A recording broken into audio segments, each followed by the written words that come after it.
नवीन blog मध्ये सर्वांचं स्वागत आहे. तुम्ही म्हणत असता की हे कल्याणी आपल्याला कम बाय बाय करू राहिली. आज जाणं आहे आपल्याला बाणगुर. अजयचा कॉल आलता की म्हणे मुक्ताईनगरच्या यात्रेला येऊन जा म्हणे तिघही जण. आज ऋषा म्हणे की गाडी म्हणे भाऊ मी घेतो चालू. माझ्या डोक्यात तर एकच गाणं वाजलं.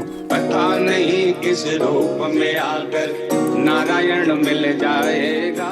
काऊन की भाऊ पुरे हॅवी ड्रायव्हर आहे गाडी चालवायला. मग आलो आम्ही आडोळ मध्ये आणि आडवीन सारखं जाणं आहे आम्हाला कुऱ्याले. ऋषाला म्हटलं की पुऱ्या ताकदच्या गाडी चालवा म्हटलं. मग आलो कुऱ्यामध्ये. कुऱ्यामधून म्हटलं भाऊ थोडीशी आरामशीरच घे गाडी. आणि नशीब चांगलं होतं आज की आज कुऱ्यामध्ये एवढी गर्दी नव्हती. संध्याकाळचा टाइम होता त्या धुपेश्वर पुलावर थंड लागत जात जाय. काही दिवस म्हटलं अजून थंड लागेल. मग त्याच्या बाद तर चांगला कडक उन्हाळा आहे म्हटलं. भोले बाबाचं आम्ही दूरदर्शनच घेतलं. मग भानगुरा जायसाठी हा नरवेल म्हैसवाडी हा रस्ता शॉर्टकट आहे. बाकी रस्ता हा 2 व्हीलर साठी चांगला आहे पण 4 व्हीलर साठी इकडे जमत नाही एवढं. नरवेलच्या बाहेरचा हा रस्ता म्हटलं चांगला झाला असेल पण अजून बी हा चांगला काही झाला नाही. नरवेल मधून गल्ली गल्लीने 300 स्पीडने मग गाडी काढली. मग आलतो म्हैसवाडी मध्ये. म्हैसवाडी मधून लयच जणांच्या कमेंट आलते की म्हैसवाडी घेतली नाही. खैसून घेतली म्हैसवाडी. म्हैसवाडी मध्ये बी आपले नातेवाईक तर आहे. आलो दसरकडे MIDC इकडला रस्ता जाते वाघोळ्या. हडीलिवीला मलकापूर 11 किलोमीटर. खामगाव अकोला सरळ रस्ता आहे. बाकी म्हटलं या हवे रोडनं हे फुलं म्हटलं 1 नंबर लावेल. हे काम पटलं म्हटलं बा आपल्याला. ऋषा म्हणे पहिले आपल्याला घोडस गावाला जाणार म्हणे. पहिले आपल्या मावशीची भेट घेणार म्हणे. मग आलो घोडस गाव. या मावशीच्या घराचा म्हटलं रस्ता सांग भाऊ म्हटलं मी गाडी तिकडेच चालले तो. आणि घोडस गाव मध्ये आल्यावर मालूम पडलं की अडी चोऱ्या तर म्हणता खूपच होऊ राहिल्या. शंकराने त्या गोष्टीला खूपच सिरियस घेतलं. चहा तर मी कधी घेत नाही पण कोण प्रेमान दिला तर घ्यायच लागते. शंकर्या म्हणे जाता जाता म्हणे आकाश भाऊची भेट घेऊन जाऊ म्हणे. आकाश भाऊच्या दुकानावर येऊन मग आकाश भाऊची भेट घेऊन मग निघलो भानगुऱ्या अंगी. काऊन की आज संध्याकाळीच आपल्याला जाणं होतं मुक्ताबाईच्या यात्रेला. पार्ट 2 पाहण्यासाठी आपल्याला लाईक आणि फॉलो करून घ्या. चला मग भेटू पुढच्या ब्लॉग मध्ये.